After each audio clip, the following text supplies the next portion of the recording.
So one of the most bizarre weekends that I've experienced at a racetrack continues, and we just need to start with what took place on the last lap, and I'm not talking about the winner of this race. You know, typically I watch any Iowa race on the back straightaway here. It's my spot to watch the race. It's where I feel like I get my best perspective on what's going on in this racing. And with about 2 laps to go, I noticed that Alexander Rossi was beginning to slow. Now, it was reported by Kyle Kirkwood in his interview with NBC that he believed that Rossi was running out of fuel. We won't know that until officially until the team confirms that or denies that. But the fact of the matter is that Alexander Rossi was slowing on the last 2 laps of the race. And as Will Power was taking the checkered flag, the back half of the field was coming around. Well, Alexander Rossi was still slow, and Sting Ray Robb was the first car on the scene. And in one of the most dramatic accidents I've ever witnessed personally, Sting Ray Robb went over the back of Alexander Rossi, got way high into the air, landed on top of the race car, did a barrel roll, and then slid down the racetrack. Several other cars becoming involved, including Ed Carpenter, Alexander Rossi, of course, and Kyle Kirkwood. A very dramatic and scary accident. Stingray Rob was extracted from the race car, put on a backboard, and transported, according to IndyCar, to a local hospital as a precaution for further evaluation. But the good news is on Stingray Rob, and we're very, very happy to report this also from IndyCar, is that Stingray Rob is awake, alert, and in good condition following that absolutely dramatic crash. And it was an airplane crash. I mean, there's no other way to describe it. A frightening accident here. Certainly the biggest one we've seen at Iowa Speedway ever, and it's not even close. So I'm very, very thankful that Stingray's in good health and good spirits, and we're looking forward to seeing you back at the racetrack very soon, Stingray. Get well soon, buddy.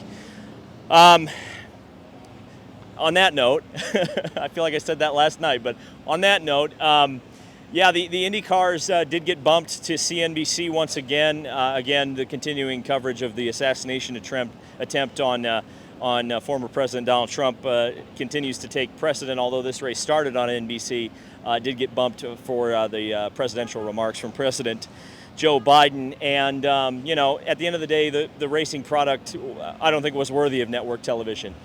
And, you know, it all pales in comparison when you talk about a guy going to the hospital. I mean, really, that is worst case scenario, right? Everything else in the world, you know, comes second to the health and safety of those that we care about, right? And so, you know, when a driver gets hurt, you know, the minutia of talking about whether or not the race was good or not, you know, is definitely secondary. But I suppose I start with that big preamble to say this was just a disastrous race. Just a disastrous race. Really, really, really poor. I mean, Alex Palou, who is, you know, one of the most positive people about IndyCar racing. Tony DeZino said that, and I completely agree with him. Said in the press conference that this was not only, I mean, he said boring 5 or 6 times. IndyCar's Dave First, who is the moderator of the press conference, you know, asked, you know, well, it's boring to go 180 miles an hour, and Palou said yes, which is really, really sad. Palou described this race not only as boring, but he described the track and the compatibility with the current Indy cars as like putting a MotoGP bike on dirt. He said, you know, MotoGP bikes are really cool and dirt racing is really cool, but you don't want to mix the two. And you know, it's such a shame, because Will Power said in his post-race interview, and I've got a question that I asked Will Power that you'll see later on, but Will said this was one of the best ovals for IndyCar racing, and now it's one of the worst, and just frustrates me, man. It just, like, you know, I feel like you know, Don Corleone. You know, look how they massacred my boy. I mean, when IndyCar short oval racing is good, it is the best. It is some of the best racing that you could possibly get anywhere in the world. This is something that sets IndyCar racing apart from other open-wheel Formula Series. You race on ovals, you race at high speeds, you race in traffic. But when you can't pass, and then if you get up to lap traffic and you refuse to pass them because it's too much risk, and it's a 2-stop race because the tires aren't degrading, and it's amazing because IndyCar brought even a softer compound of tire than they had previously been planning on bringing here, and it still didn't help the racing. It's just so disappointing. It's so disappointing. It just upsets me. And I asked Will Power specifically about that type of racing, because I'm sure you noticed it if you watched this race, that leaders would get up behind lap cars, and then it was a chess match of making sure to go just fast enough to keep the driver behind you, but also not go too fast that you have to actually pass the lap cars. I asked Will Power about that style of racing, and here's his answer. Yeah, Will, you mentioned the change in the racing style from last year. This race kind of reminded me a little bit of some of the recent races at Gateway, where when you get behind lap traffic, you really don't try to overtake it. Could you kind of describe what it's like to kind of manage the traffic in that way, where you're trying to not pass the car ahead of you and also keep the car behind you?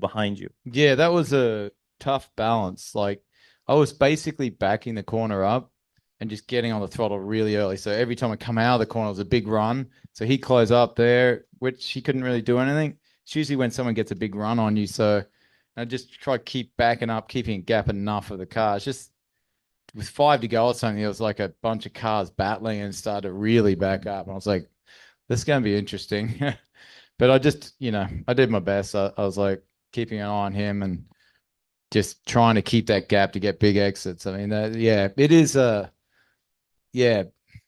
pity you can't, like, we're clearly faster than that group in front of us. You just can't do anything.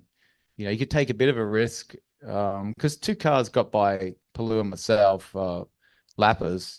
So you can do it. It's just, but if we ran hard, you couldn't. We were like sitting back saving fuel. They weren't. They were trying to get a lap back. You simply need a second lane. If there's a coating we can use or something, but a second lane would make this race amazing, as it has been in years past, or just time. I don't know if you can speed up the, degradation process of a track, but I heard they're going to resurface the whole thing in a couple of years, which, does that make it better for us? Maybe you can start high, and I don't know. Will described as well that he got what he called a Scott Dixon yellow earlier on in that press conference, and it's kind of funny because Will Power really wasn't a contender in this race, but as we know, with track position being the way that it was, if your pit stops were good and you got the lucky breaks like Power did with the yellow, with the Juncos car spun out on the bottom, the faster cars of Alex Palou and Scott McLaughlin really didn't have anything for Will Power. And so Will gets his second win of the year, and certainly very, very good for him as a championship contender. Nothing against Will Power. Again, he could have absolutely screwed this race up, and Alex Palou tried his best to get around and wasn't able to do so. But I can't help but think if this had been last year, this would have been a spectacular race with how many competitive cars there were. And the speed difference between many of the cars when they actually wanted to do it.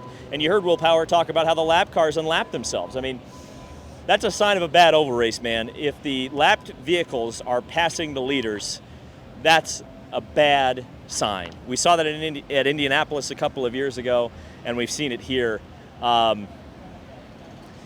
Shaking my damn head. And it's amazing, too, that Alex Palou really didn't do anything wrong. He finally got through the pit stops. He stalled yesterday, and ironically enough, I got to speak to him. I asked him, what happened with the pit stops, and it's with the new hybrid gearbox, it's a little bit different, and it's catching some drivers out. Palou's not the only one. It's weird. You don't have the same chunk when you get into gear, so it's kind of you don't know necessarily if you're in first gear or if you have the kind of bite that you're going to need to get out of the pit. So that kind of caught out Palou yesterday. Didn't catch him out today, but he still misses out on his first oval track win, which is hard to believe as a champion of this series. And I suppose I will leave this on a positive note, because Will Power said in his post-race press conference, speaking to Patrick Steffen of Trackside Online, that to improve the racing, the cars just have too much weight right now. He says that he thinks that if 200 pounds came out of the cars, and remember, we just added 100 pounds to the cars, you'd really have a good racing product again. And maybe you'd be able to add a little bit more downforce and have it bring in a second groove. Maybe you'd be able to go to a softer tire and have it work. Will thinks the cars are too heavy.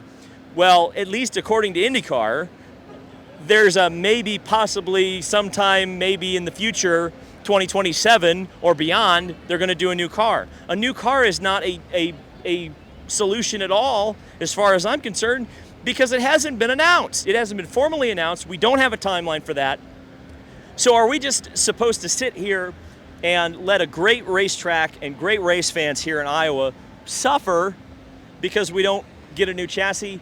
Well, I'll at least end with this. I think I have an idea of what to do with this event to help kind of bring it back and work within the difficulties of the current package and the repave, or at least the partial repave. And here's what I think you need to do. I don't think this needs to be a double header anymore. I think 2 races is one too many.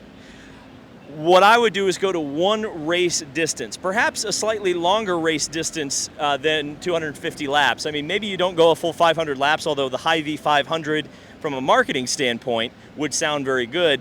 Maybe you do 300, 350, 400 laps, and you do the entire race at night in the cool conditions, because at least yesterday's race, there was a hint, a little kernel of hope once the track temperatures really started cooling off, that a second groove kind of sort of developed for a little while. So I think if you ran in very cool track temps, you might be able to put on a good show here. So that's suggestion 1 for me. Run this thing at night and have it be 1 extended race rather than 2. And my solution to continue to make this a 2-day event would be that I think that, we kind of saw this yesterday, although it was unintentional with the hybrid problems, but I think that they should do a qualifying day here. Either a Fast 6 format or something like Indy where you have 2 lanes and multiple attempts, however you want to do it. But if the strength of Iowa Speedway for the foreseeable future, because you're not going to take 200 pounds out of the car, you're not going to do a new car, if the strength here is single car speed, spectacular looking, fast Indy cars, then my solution is, let's do an extended qualifying period prior to or after the concerts and bill it as a track record session. We're going to try to hit 190 miles an hour. We're going to do it under the lights. We're going to do it in ideal conditions. And we're going to make it, worth points or worth prize money or whatever you want to call it. That's my idea, to try to work within the restrictions and the difficulties of the current IndyCar product and the current product here at Iowa Speedway. It's disappointing. It's disappointing. It hurts me when it's an oval track race that I love, and oval track races that we need more of, and we put on a show like that. I'm very glad that Sting Ray Rob is okay and in good spirits. Like I said before, I'm really looking forward to seeing you back at the track, Sting Ray. Rest up, get well soon, and we'll see you soon. And again, I'm sure you guys have let me know what you think in the comments section below, but Will Power wins his 2nd race of the year here at Iowa Speedway in a very hot and humid doubleheader. So I will be heading home, and from there we will provide coverage of the return of the Brickyard 400. So thank you guys so much for watching, and we'll see you then.